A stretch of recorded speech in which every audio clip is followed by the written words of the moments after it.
ಅನುದಿನ ಅನುಕ್ಷಣ ಮನೆಯಲ್ಲೂ ಕಲಿಯೋಣ ಕಲಿಕೆಯ ಹೊಸ ಹಾದಿಯಲಿ ಜೊತೆಗೂಡಿ ಹೆಜ್ಜೆಯ ಹಾಕೋಣ ಸಂತಸದಿ ಕಲಿಯೋಣ ನಮ್ಮ ಹೆಮ್ಮೆಯ ಈ ಕ್ಲಾಸಿನಲ್ಲಿ. Yes, sir. Yes, teacher. Present, ma'am. अस्सलाम वालेकुम। संवेदा ई क्लासेस में आपका इस्तकबाल है।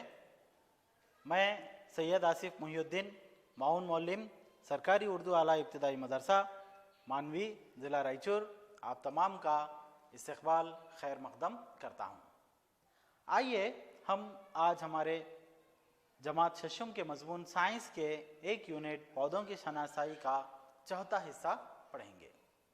प्यारे बच्चों, हमने देखा इस सबक के 3 हिस्सों में हमने अलग अलग तरह के पौधों के मुतालिक मालूमात हासिल की। इस सबक के इस चौथे हिस्से में हम उन तमाम मालूमात का इहाता करेंगे। इस क्लास को, इस सेशन को मैंने रिवीजन का नाम दिया है, यादा का नाम दिया है। वो 3 हिस्सों में जो भी चीज़ें हमने पढ़ी हैं उसका हम यहाँ पर यादा कर लेंगे। ठीक है बच्चों, ये तमाम चीज़ें आपने ऑलरेडी पढ़ चुकी हैं, हम जस्ट यहाँ पर इसका रिवीजन कर रहे हैं, यादा कर रहे हैं। आइए सबसे पहले जो चीज़ हमने पढ़ी है उसको हम रिपीट करते हैं यहाँ पर। सबसे पहले चीज़ जो मैंने आपको बताई थी, हम अपने अतराफ में मौजूद तमाम पौधों का मुशाहिदा करते हैं तो हम देखते हैं कि हमारे माहौल में मुख्तलिफ अक़साम के पौधे मौजूद हैं, छोटे बड़े, फूल वाले, बग़ैर फूल वाले वगैरह। आज हम पौधों से मुतालिक मज़ीद मालूमात हासिल करेंगे। ठीक है बच्चों, देखिए कितने तरह के पौधे मौजूद हैं हमारे अतराफ व अकनाफ में। कई पौधे ऐसे हैं जो हम अपने घरों में रखते हैं, कई पौधे ऐसे हैं जो जंगलों में पाए जाते हैं और ज़मीन दोश होते हैं, कई सारे पौधे ऐसे हैं जो छोटे छोटे जिनकी पत्तियां बहुत छोटी होती हैं, कई सारे पौधे ऐसे होते हैं जिनकी हाइट बहुत ज़्यादा होती है, ऊंचाई बहुत ज़्यादा होती है, कई सारे पौधे ऐसे होते हैं जिन्हें हम स्कूल में, ऑफिसेस में, बिल्डिंग में देखते हैं, कई सारे पौधे ऐसे होते हैं जो दीवारों पर और मुख्तलिफ सतहों पर धब्बा नुमा एक ग्रीन पैच की तरह नज़र आते हैं, कई सारे पौधे ऐसे होते हैं जिनके फूलें रंग बिरंगे दिलकश होते हैं, कई सारे पौधे ऐसे होते हैं जिनमें फूल नीले, पीले, लाल कलर के होते हैं, कई सारे पौधे ऐसे होते हैं जिनमें मुख्तलिफ किस्म के फूल भी पाए जाते हैं। ठीक है बच्चों, इसके अलावा हमने देखा कि पौधों के अलग अलग हिस्से होते हैं। शक्ल में दिखाई गई पौधों की हिस्सों की निशानदेही कीजिए। देखिए बच्चों, पौधों का जो सबसे निचला हिस्सा होता है, जो ज़मीन के नीचे होता है, उसे हम क्या कहते हैं? जड़ कहते हैं।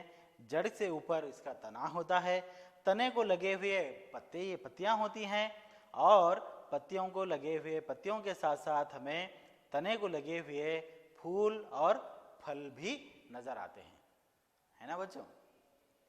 इसी तरह से इनके तने, इनके शाखें, इनके पत्तियां, इनका हम बगौर मुशाहिदा करते हुए इनकी ज़िमराबंदी हमने की थी। क्या थी कि बच्चों, कौन से बेसिस पर हमने ज़िमराबंदी की थी? वो क्या नुकात थे जिनकी बेसिस पर हमने मुशाहिदा किया था? हमने वो पौधे लिए जो आपसे छोटे हैं, फिर चंद वो पौधे लिए हमने जो पौधे तकरीबन आपके साइज़ के बराबर हैं। हमने फिर उन पौधों को इंतखाब किया जिनका साइज़ आपसे बहुत बड़ा है। ठीक है बच्चों, इन 3 किस्म के पौधों का मुशाहिदा हमने किया था। इन 3 किस्म का मुशाहिदा करने के लिए हमने किन किन चीज़ों का मुशाहिदा किया था बच्चों? पौधों के तने को महसूस कीजिए और इन्हें मोड़ने की कोशिश कीजिए ताकि ये मालूम हो सके कि वो मुलायम है या सख्त है। इस बात का खास ख्याल रखिए कि इनके तने टूट न पाए। तो सबसे पहले जो चीज़ हमने मुशाहिदा की थी वो है तनों को महसूस करना। उनके तने क्या हरे हैं, क्या मुलायम हैं, क्या सख्त हैं, क्या उनको मोड़ सकते हैं, क्या वो उनको मोड़ नहीं सकते। इस चीज़ का हमने मुशाहिदा किया था। ठीक है बच्चों, और एक चीज़ जिसका हमने मुशाहिदा किया था वो है कि ऊंचे दरख्तों को अपने बाजू के हल्के में लीजिए और देखिए कि इनके तने कितने मोटे हैं। जो बड़े बड़े दरख्त होते हैं उनके जो है ना तनों को हमने बाजुओं का हल्का बनाकर उसका मुशाहिदा किया था कि कितने मोटे हैं और कितने सख्त हैं। ठीक है बच्चों, इसी तरह से हमने ये देखने की भी कोशिश की थी कि पौधों में शाखें कहाँ से निकलती हैं। पौधों की जो शाखें होती हैं क्या वो जमीन से शाखें निकलती हैं या पौधों के तने के कुछ ऊंचाई से शाखें निकलती हैं, ये भी चीज हमने गौर की थी। इन तमाम चीजों का मुशाहिदा करते हुए हमने पौधों की जिमराबंदी की थी। 3 किस्मों में हमने जिमराबंदी की थी। तो बच्चों आप बता सकते हैं वो 3 किस्में कौन सी हैं? जी हाँ बच्चों, मंदरजा झेल में तने और शाखों का करीब से मुशाहिदा कीजिए। इस मुशाहिदात को हमने एक जदूल में फिलअप भी कर लिया था। हमने 3 पौधों का इंतखाब किया था, टमाटर, आम और नींबू। टमाटर के तने का हमने मुशाहिदा किया, क्या वो हरा होता है, क्या वो मुलायम होता है, क्या उसका तना मोटा है, क्या उसका तना सख्त है, इनकी शाखें कहाँ से नजर आती हैं, तने के एहसास पर नजर आती है या तने की ऊंचाई पर नजर आती है, और इस किस जिमराबंदी में इन पौधों का शुमार हम कर सकते हैं। ठीक है बच्चों, इसी तरह से आम और नींबू का भी हमने मुशाहिदा किया था। इन मुशाहिदात की बुनियाद पर हमने पौधों की जिमराबंदी की थी। इन खुसूसियात की बुनियाद पर पौधों की दर्जाबंदी 3 जिमरों में की जा सकती है। एक है बूटी, जिसको हम अंग्रेजी में कहते हैं हर्ब्स, दूसरा है झाड़ी, जिसको हम अंग्रेजी में कहते हैं श्रब्स, और तीसरा है दरख्त, जिसको हम अंग्रेजी में कहते हैं ट्रीज। ठीक है बच्चों, आपको याद होगा हिस्सा अव्वल में मैंने इन तमाम चीजों को बताया था आपको। इसकी एक तस्वीर भी मैंने आपको बताई थी। जो छोटे छोटे होते हैं झाड़ी, उसको हम क्या कहते हैं? बूटी, और जो उससे थोड़ा बड़ी होती है और जिसके तने थोड़े सख्त होते हैं उसे हम कहते हैं श्रब्स, और जिनके तने बहुत मोटे होते हैं, जिसको आप अपने बाजू के हल्के में डाल सकते हैं और वो बहुत ऊंचे होते हैं, इन्हें हम क्या कहते हैं? दरख्त, ट्रीज। आइए हम एक एक का फिर से इसको रिवीजन करेंगे, एक एक किस्म के पौधों का हम यादा करेंगे। बूटी किसे कहते हैं बच्चों? वो पौधे जिनमें तना हरा और मुलायम होता है, बूटी कहलाता है। ठीक है बच्चों, इसकी शक्ल भी हमने देखी थी। यहाँ पर आप देख सकते हैं किस तरह से जो है ना बहुत ही खूबसूरत बूटियां यहाँ पर लगाई गई हैं। इसी तरह से झाड़ी जो दूसरी किस्म है पौधों की, वो पौधे जिनमें तना इसास के नजदीक से शाखों की शक्ल में नजर आते हैं। तना सख्त तो होता है लेकिन ज्यादा मोटा नहीं होता, इस किस्म के पौधे झाड़ी कहलाते हैं। इसकी शक्ल भी मैंने आपको बताई थी। देखिए यहाँ पर झाड़ी लगी हुई है, इनके पौधे, इनके तने सख्त होते हैं मगर ज्यादा मोटे नहीं होते। तीसरी किस्म जो हमने पढ़ी थी वो है दरख्त, ट्रीज। कुछ पौधे काफी लंबे होते हैं और इनका तना सख्त और मोटा होता है। शाखें तने के ऊपरी हिस्से में जमीन से काफी ऊपर निकलते हैं। ऐसे पौधे दरख्त कहलाते हैं। तो आप यहाँ पर देख सकते हैं बच्चों, ये एक दरख्त है जिसकी शाखें जो है बहुत ऊंची पर निकली हुई हैं और इसका तना जो है बहुत सख्त और बहुत मोटा है। ठीक है बच्चों, जो दूसरी किस्म है पौधों की, इन 3 अक़साम को छोड़कर वो भी हमने पढ़ी थी, जिसे हम कहते हैं बेलें। बच्चों आपने देखा होगा कई किस्म के पौधे ऐसे हैं जिनके तने बहुत कमजोर होते हैं और जमीन पर सीधे खड़े नहीं हो सकते और फैल कर चलते हैं। ये क्या कहलाते हैं बच्चों? बेलें कहलाते हैं। इसकी शक्ल भी हमने देखी थी। देखिए किस तरह से इस शक्ल में आप देख सकते हैं इसकी तना जो है ना बेल की शक्ल में फैली हुई है। ऐसे किस्म के पौधों को हम क्या कहते हैं? बेलें। इसी तरह से हमने और एक किस्म जो पौधों की पढ़ी थी वो है क्लाइंबर्स। वो पौधे जो पड़ोसी साख्तों का सहारा लेकर ऊपर चढ़ते हैं, क्लाइंबर्स कहलाते हैं। आपने देखा होगा अपने अतराफ व अकनाफ में कई सारे पौधे ऐसे होते हैं जो किसी दीवार या किसी खंबा या किसी चीज को पकड़कर उसका सहारा लेकर ऊपर की तरफ चढ़ते हैं। ऐसे पौधे क्या कहलाते हैं बच्चों? क्लाइंबर्स कहलाते हैं। शक्ल में आप देख सकते हैं कि किस तरह से इस दीवार का सहारा लेकर पूरी शाखें, पूरे पौधे फैले हुए हैं। इस तरह के पौधों को हम क्या कहते हैं? क्लाइंबर्स। जो और एक किस्म के जो पौधे हमने पढ़े थे वो है खुदरू पौधे। बच्चों आपने देखा होगा कई जगहों पर, मैदानों में, सड़कों के किनारों पर जा बेजा खुद ब खुद पौधे उगाते हैं जो गैर जरूरी पौधे होते हैं, जिनसे ना फूल मिलते हैं ना फल मिलते हैं। ऐसे पौधों को हम क्या कहते हैं? खुदरू पौधे। फसल के खेतों में, बागीचों में या गमलों में अक्सर गैर जरूरी पौधे उगाते हैं। ये पौधे खुदरू पौधे या वीड्स कहलाते हैं। इनकी शक्ल भी हमने देखी थी बच्चों। इस तरह से आप देख सकते हैं, यहाँ पर ये वीड्स हैं जो जा बेजा खुद ब खुद जो है ना उगाए हैं। ये तमाम चीजें हमने अपने पहले हिस्से में पढ़ी थी, अलग अलग किस्म के पौधे। चलिए आइए पौधों के जो हिस्से हैं, पौधों में तना है, पौधों में फूल है, पौधों में जड़ है और पौधों में पत्तियां हैं, इन तमाम हिस्सों को हम वन बाय वन, एक के बाद एक डिटेल में पढ़ने की कोशिश करेंगे। हमने ऑलरेडी इसको समझा है, इसको पढ़ा है, हम बस इसका यहाँ पर रिवीजन करेंगे, यादा करेंगे। तो सबसे पहला हिस्सा हम पौधों का लेंगे तना, स्टेम। तना के जो अहम अफ़ाल हैं, जो अहम खुसूसियात हैं, हम उसको एक बार देख लेंगे। यहाँ पर तना पानी का एहसाल करता है, तना पानी का एहसाल करता है। जड़ों से पत्तियों तक, फूलों तक, फलों तक पानी को पहुंचाने का काम किसका है बच्चों? तने का है। तने में पानी ऊपर चढ़ता है, जाहिर बात है जड़ें जब पानी जज्ब करती हैं तो तना क्या करता है? उस पानी को भी लेता है और फूलों तक, पत्तियों तक, फलों तक, यानी पौधे के ऊपर के हिस्सों तक पहुंचाता है। तो पानी इसमें क्या होता है बच्चों? ऊपर चढ़ता है। पानी में घुले हुए मादनियात भी पानी के हमरा तने में ऊपर की तरफ चले जाते हैं। पानी में जो घुले हुए मादनियात होते हैं वो पानी के साथ साथ वो भी जो है पत्तियों तक, फूलों तक और फलों तक ऊपर की तरफ चले जाते हैं। और एक पॉइंट जो हम यहाँ पे बहुत ज़रूरी पॉइंट है, ये पानी और मादनियात तने के अंदर मौजूद पतली नालियों के जरिए पौधों की पत्तियों और दीगर हिस्सों तक पहुँचते हैं। पानी और मादनियात तने में बारीक नालियाँ होती हैं, उन नालियों के जरिए से पत्तियों, फूलों और फलों तक पानी और मादनियात पहुँचते हैं। ये बारीक नालियाँ किस तरह की होती हैं, इनकी शक्ल किस तरह की होती है, इसके मुतालिक आप अगली जमातों में मज़ीद मालूमात हासिल करेंगे। ठीक है, आइए इस तने की शक्ल को हम देखते हैं। इस शक्ल में आप यहाँ पे बखूबी देख सकते हैं कि पानी और मादनियात किस तरह जड़ें जज्ब कर रही हैं और इस जज्ब किए हुए पानी और मादनियात को तना ऊपर की तरफ ले जा रहा है और ऊपर की तरफ ले जाते हुए पत्तों को, फूलों को, फलों को पानी फराहम कर रहा है। ठीक है बच्चों, अब हम देखते हैं मुख्तलिफ पौधों में, जड़ों में, बूटी में, झाड़ियों में, दरख्तों में तने किस किस्म के होते हैं। ठीक है, मुख्तलिफ किस्म के पौधों में मुख्तलिफ किस्म के तने होते हैं।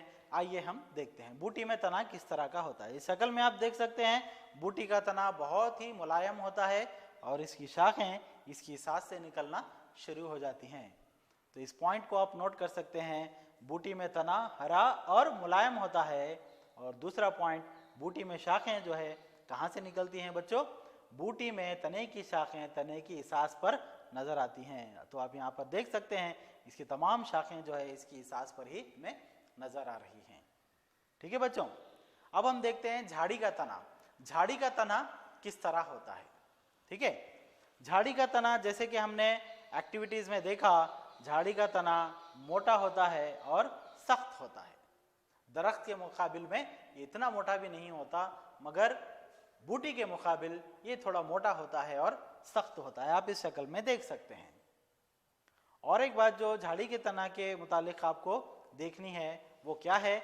झाड़ी में तने की शाखें तने की सांस पर नजर आती हैं। आप इस शक्ल में बगौर देख सकते हैं कि इसकी शाखें इसकी सांस से ही निकलना शुरू हो रही हैं।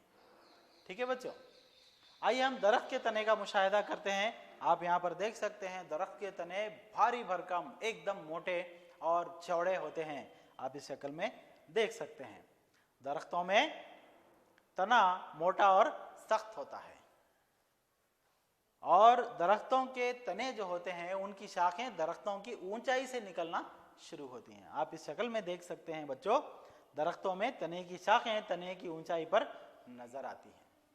ठीक है, आइए पौधों का दूसरा हिस्सा पत्ती। हम इसके मुतालिक मजीद मालूमात हासिल करेंगे। ठीक है बच्चों, पत्तियां मुख्तलिफ किस्म की होती हैं, मुख्तलिफ पौधों में मुख्तलिफ किस्म की पत्तियां होती हैं। जैसे इस शक्ल में आप देख सकते हैं, कोई गोल है, कोई लंबे हैं, कोई चौड़े हैं, कोई जो है अलग अलग डिजाइन की पत्तियां यहाँ पर मौजूद हैं। पत्तियां एक दूसरे से मुख्तलिफ होती हैं। सभी पत्तियों का साइज, शक्ल और रंग भी एक जैसा नहीं होता। अलग अलग रंग के, अलग अलग किस्म के, अलग अलग स्टाइल के पत्तियां होती हैं। पत्ती में कौन कौन से हिस्से होते हैं, पत्ती के कौन कौन से हिस्से हैं, आइए इसके बारे में हम मालूमात हासिल करें। पत्ती का सबसे पहला हिस्सा होता है डंठल। पत्ती का वो हिस्सा जो तने से मुंसलिक होता है डंठल कहलाता है। हमने अपने दूसरे हिस्से में, इस सबक के दूसरे हिस्से में हमने देखा कि पत्ती का वो हिस्सा जो तने से मुंसलिक होता है, तने से लगा हुआ होता है, इसे हम क्या कहते हैं, पिटियोल या डंठल। ओके, इसी तरह से पत्ती का जो दूसरा हिस्सा है वो है लैमिना। पत्ती का चौड़ा हरा हिस्सा, जो चौड़ा और हरा हिस्सा नजर आता है आपको पत्ती में, उसे हम क्या कहते हैं, लैमिना। यहां पर आप इसकी शक्ल देख सकते हैं कि ये चौड़ा हिस्सा जो पत्ती का है, इसको हम क्या कहते हैं बच्चों, लैमिना। ठीक है, इसी तरह से पत्ती का तीसरा हिस्सा है नसें, वीन्स। बच्चों, पत्ती में जो मौजूद लकीरें होती हैं, जो पत्तों पर हमें लकीरें नजर आती हैं, उन लकीरों को हम क्या कहते हैं, उन लकीरों के डिजाइन को हम क्या कहते हैं, वीन्स। आप यहां पर देख सकते हैं कई सारे लकीरें यहां पर हैं। इन्हीं लकीरों को हम क्या कहते हैं, वीन्स या नसें। जो पत्ती का चौथा हिस्सा होता है वो है नस या मिडरिब। आपने देखा होगा कि पत्ती के दरमियानी हिस्से में एक मोटी नस नजर आती है, एक मोटी लकीर नजर आती है। इसी नस को हम क्या कहते हैं, मिडरिब कहते हैं। ठीक है बच्चों, तो आप इस शक्ल में यहां पर देख सकते हैं, जो पत्ती के बीचों बीच एक मोटी जो लकीर नजर आ रही है आपको, इसे हम क्या कहते हैं, मिडरिब कहते हैं। ठीक है बच्चों, आइए देखते हैं पत्ती की तरतीब, लीफ विनेशन। पत्ती में नसों के डिजाइन को, नसों के जरिए बना हुआ डिजाइन पत्ती की तरतीब, लीफ विनेशन कहलाता है। पत्तियों में जो डिजाइन बना हुआ होता है नसों के जरिए से, उन्हें हम क्या कहते हैं, उस डिजाइन को हम क्या कहते हैं बच्चों, लीफ विनेशन, पत्तियों की तरतीब।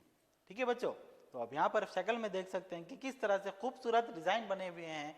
इसी डिजाइन को हम क्या कहते हैं, पत्ती की तरतीब। ये पत्ती की तरतीब दो किस्म की होती है। लीफ विनेशन दो तरह के होते हैं।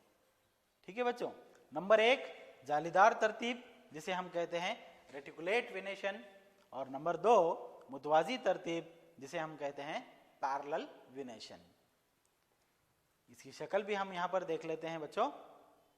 जालीदार तरतीब, रेटिकुलेट विनेशन, ये किस तरह का होता है, आपने इसका मुशाहिदा किया है, ये इस तरह का होता है, रेटिकुलेट विनेशन।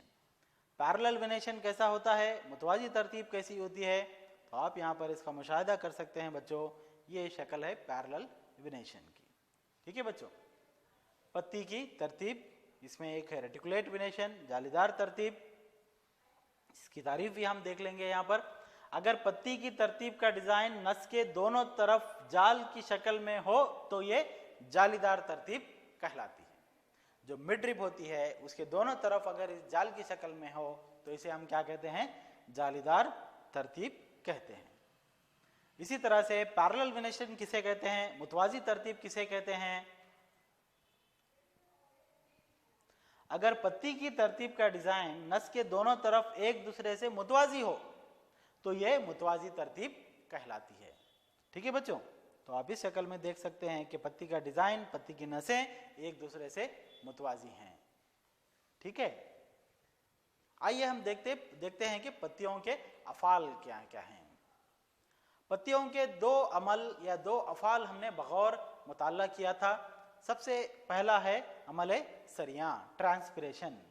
अमल सरियां किसे कहते हैं, पत्तियां अमल सरियां की मदद से पानी के आबी बुखारात को खारिज करती रहती हैं। शक्ल में आप यहाँ पे बखूबी देख सकते हैं कि पानी जड़ें जज्ब कर रही हैं, जड़ों से तने तक पानी पहुंच रहा है, तने से पानी पत्तियों तक पहुंच रहा है, पत्तियों में ये पानी वेपर्स में तब्दील होकर अभिबुखारात में तब्दील होकर हवा में उड़ रहा है। इसी को हम क्या कहते हैं बच्चों? ट्रांसपिरेशन। इसके बाद जो दूसरा अमल है, पत्तियों का जो दूसरा फेल है, जो बहुत बहुत बहुत ही इंपॉर्टेंट है, वो है ज़ियाई तालीफ, फोटोसिंथेसिस। बच्चों, हम अपनी ग़िज़ा पेड़ पौधों से, जानवरों से हासिल करते हैं, मगर पौधे अपनी ग़िज़ा कैसे हासिल करते हैं? पौधे अपनी ग़िज़ा खुद तैयार करते हैं। इसी अमल को हम क्या कहते हैं? ज़ियाई तालीफ।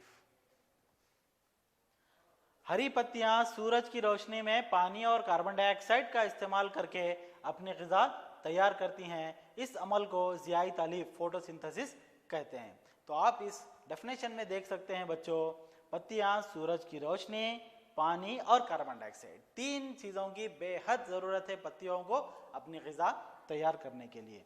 आप इस शक्ल में देख सकते हैं, यहाँ पर इस पौधे को जड़ों से पानी मिल रहा है, हवा से कार्बन डाइऑक्साइड मिल रहा है और सूरज से रोशनी मिल रही है। इन तीनों चीज़ों को लेकर ये पौधा कार्बोहाइड्रेट यानी अपनी ग़िज़ा तैयार कर रहा है और हमें ऑक्सीजन फराहम कर रहा है। ठीक है बच्चों, तो इसके बाद जो है हम अपने दूसरे हिस्से की तरफ जाते हैं। उससे पहले मैंने आपको एक सवाल किया था, उस सवाल को मैं फिर रिपीट करता हूँ। हमें मालूम है कि तना पत्तियों को पानी फराहम करता है, पत्ती पानी का इस्तेमाल ग़िज़ा तैयार करने में करती है। क्या आप जानते हैं तना और पत्ती पानी को किस तरह हासिल करते हैं? जी हाँ, यहाँ पर हमारे पौधों के तीसरे हिस्से का काम शुरू होता है और वो है जड़। जड़ को आपने बखूबी देखा है, ये हमारी जड़ है। आइए इसके मुतालिक हम मज़ीद जो मालूमात हासिल किए हैं उसका इयादा करते हैं। सबसे पहले जड़ों के अफ़ाल को समझने की कोशिश करते हैं। जड़ों के क्या क्या अफ़ाल हैं बच्चों? हमने देखा कि किसी खुली जगह में से एक ही किस्म के एक सरगर्मी हमने की थी, जिसमें हमने देखा था कि 2 पौधे हमने लिए थे, एक के पौधे को हमने कट कर दिया था, दूसरे पौधे की जड़ों को हमने ऐसे ही रखा था। जैसे कि इस शक्ल में हमने आपको दिखाया था कि 2 पौधे मैंने लिए यहाँ पर, एक की जड़ों को मैंने कट कर दिया है और दूसरों की जड़ों को मैंने ऐसे ही रखा है। 1 हफ्ता 2 हफ्ते तक मैंने इसको कंटिन्यूसली पानी दिया है। पानी देने के बाद हमने देखा कि ये पौधा जिसकी जड़ें मौजूद हैं वो हरा भरा रहता है और वो पौधा जिसकी जड़ें काट दी गई हैं वो सूख जाता है, उसकी पत्तियां सूख जाती हैं। तो इसे हम क्या नतीजा अक्स कर सकते हैं बच्चों? इसे हम ये नतीजा अक्स कर सकते हैं कि जड़ें मिट्टी से पानी और मादनियात को जज्ब करती हैं। अगर जड़ें ना हो तो मिट्टी से पानी और मादनियात को जज्ब करना बेहद मुश्किल हो जाता है।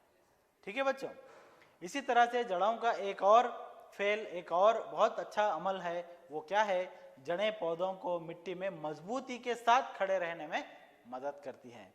इस शक्ल को आप यहाँ पर देख सकते हैं कि जड़ें हैं और ये पौधा है और इसकी जड़ें मिट्टी में फैली हुई हैं।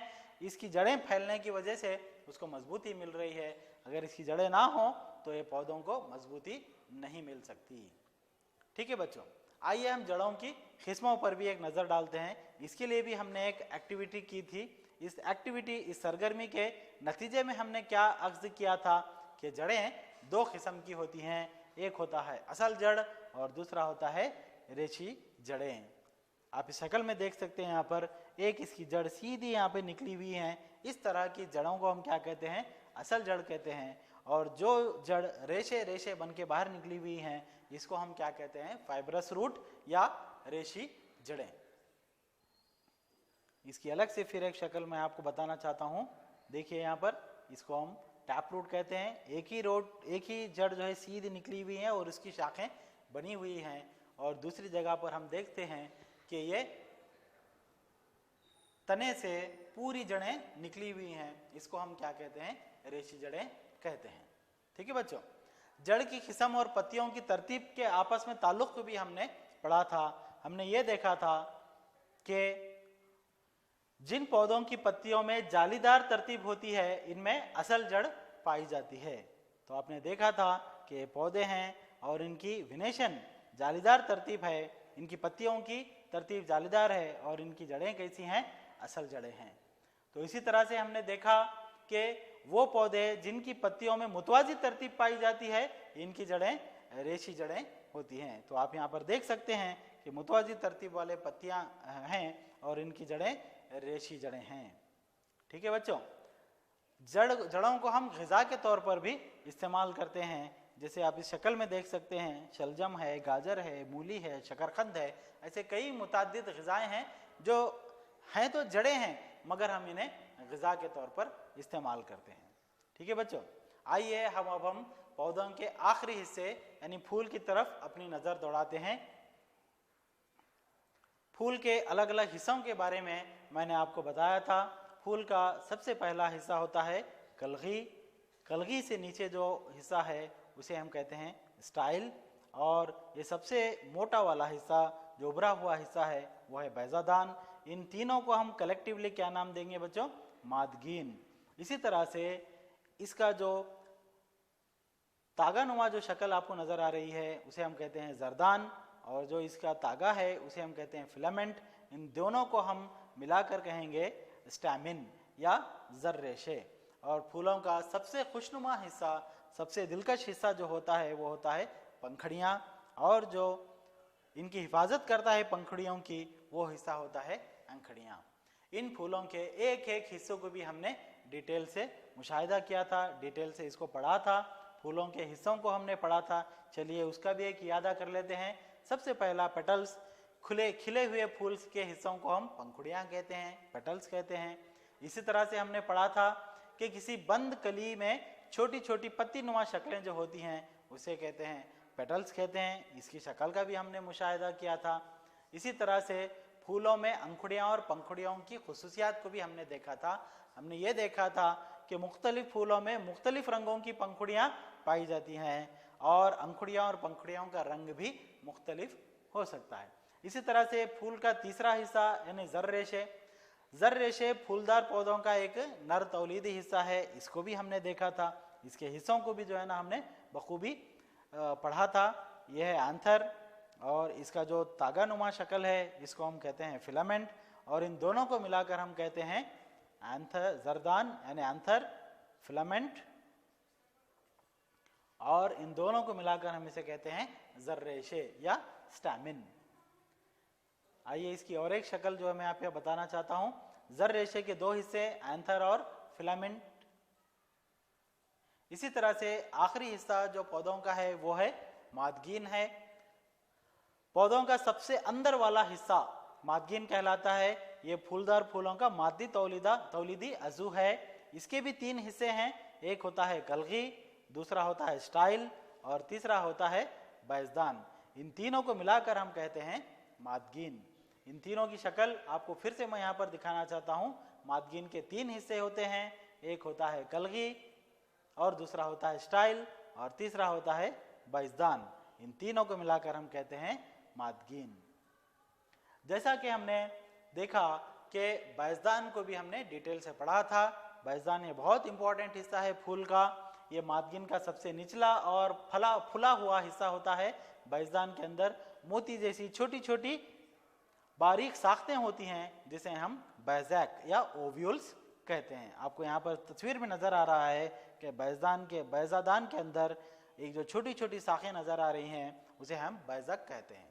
ठीक है बच्चों, इसी तरह से फूलों से मुताल्लिक दो अहम नुकात हमने पढ़े थे।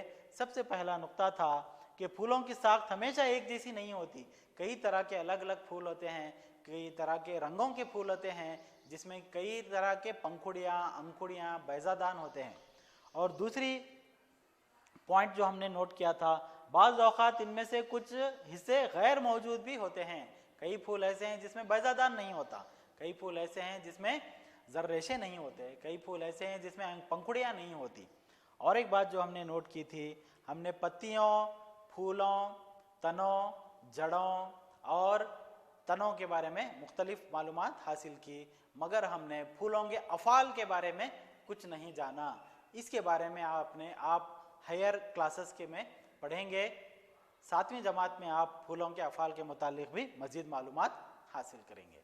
तो बच्चों, ये था हमारे पूरे सबक का इहाता करने वाली एक क्लास, जिसमें हमने तमाम चीज़ों का यादा किया और एक एक चीज़ को, एक एक हिस्से को पौधों के डिटेल से समझने की कोशिश की। मैं Syed Asif Mohiuddin, assistant teacher government Urdu HPS मानवी, आपसे इजाज़त लेता हूँ। हम अगले हिस्से में, इस सबक के 5वां हिस्सा, अगले हिस्से में थोड़ा एक्सरसाइज करेंगे, थोड़ी मश्क करेंगे, थोड़े सवालात को हल करने की कोशिश करेंगे। तब तक के लिए मुझे इजाज़त दीजिए। शुक्रिया। अल्लाह हाफिज़। अनुदिना अनुक्षणा